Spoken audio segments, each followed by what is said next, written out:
Tonight, our exclusive first look inside America's Space Force, now guarding against potential Russian or Chinese aggression. Here's Tom Costello.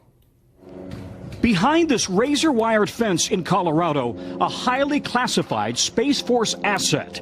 Under heavy armed guard, this 18-wheeler packed with high-value satellite comms is one of several mobile command centers poised to roll out in the event of a doomsday attack that would target U.S. military satellite control. If you need to, how fast can you move these trucks out? The specific timelines are classified, but what I can say is a matter of hours. Thank you. At the main Space Force Satellite Ops Center, our cameras were the first ever let inside. It's here that they keep watch over America's military satellites and the world's GPS network, operating in an increasingly hostile environment. It is truly a warfighting domain. Our adversaries are fielding specific weapon systems in the domain, so we need to view it as such. The Pentagon says Russia and China are the chief adversaries. In November, a Russian satellite targeted and blew up another Russian satellite, creating a massive orbiting debris field. China conducted a similar test in 2007. U.S. commanders believe China has deployed a satellite with a robotic arm to reach out and grab other satellites. And Russia has nesting satellites loaded with offensive weapons. And liftoff. The head of Space Force says U.S. commercial and military satellites are routinely harassed. Whether it's jamming or harmful interference in the RF spectrum, laser dazzling, cyber attacks, cyber probing and cyber attacks. Those attacks monitored 24/7 in this classified command center.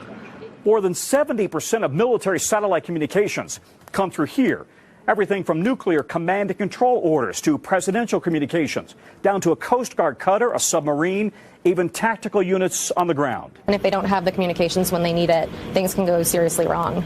As the Navy has sailors, the new Space Force has guardians, many with engineering degrees and now training for the new battlefield. The concern, the Pentagon says China is now outpacing the U.S. in launches and modernizing its own space capabilities, building a remote robotic post on the far side of the moon, invisible to U.S. satellites.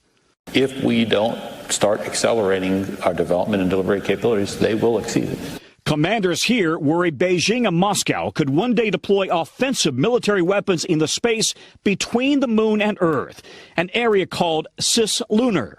We don't want there to be a war in space. We want all of humanity to continue to use all the benefits of space for all of our good. But if others choose to start a war there, we'll be ready.